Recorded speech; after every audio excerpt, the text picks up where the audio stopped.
Well, thanks again for tuning in. It was hot today and even hotter tomorrow. And in fact, so much so that I do have us tying the record, if not completely breaking it, for both the cities of Fort Myers and Punta Gorda. I'm going to keep you just shy of Naples, but still a very warm forecast. And over the next couple of days, could even do it again on Friday, and then we start to separate the gap between my forecast in red and the record in pink. Let's hope to not get to 96. A little too early for that. But here's the overall outlook for the final stretch of April into the beginning of May across the country, as we will be warmer than normal. But hey, if you're hoping to enjoy your evening, 90 degrees right now for Ave Maria, 78 for Marco Island, 84 for Punta Gorda. We are nice and dry on Wink Live Doppler 3X, as most of the action, including some isolated severe weather, is just north of Savannah, Georgia, and also some storms for Nashville, Tennessee. Closer to home, blue sky,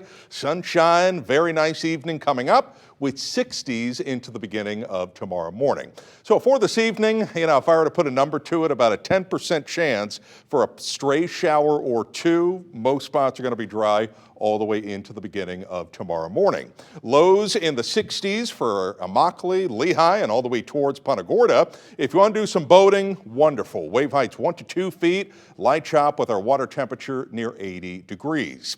Here's the air temperature forecast tomorrow. 92 for Ave Maria, 92 for Golden Gate. The normal high is 87, so we're going to be 5 to 6 degrees above that from FGCU all the way into Cape Coral. El Jobim at 90, and 93 is what I'm going with for Harbor Heights and Cleveland. But just like today, mix of sun and clouds, a lot of sunshine. It's going to be hot.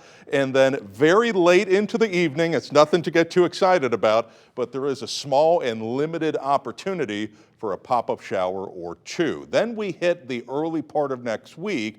We see higher dew points, a touch more of tropical moisture, but still not a tremendously big soaker. The 7-day rainfall projections, about a 1/10 to 1/4 of an inch.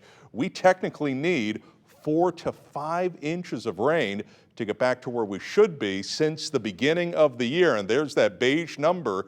That is the deficit since January 1st. So, we're going to have a lot of heat, but not much in the way of rain. 92 for Thursday, Friday. More 90s for the weekend with a lot of sunshine. You can see the storm potential on Monday, and then upper 80s for late next week.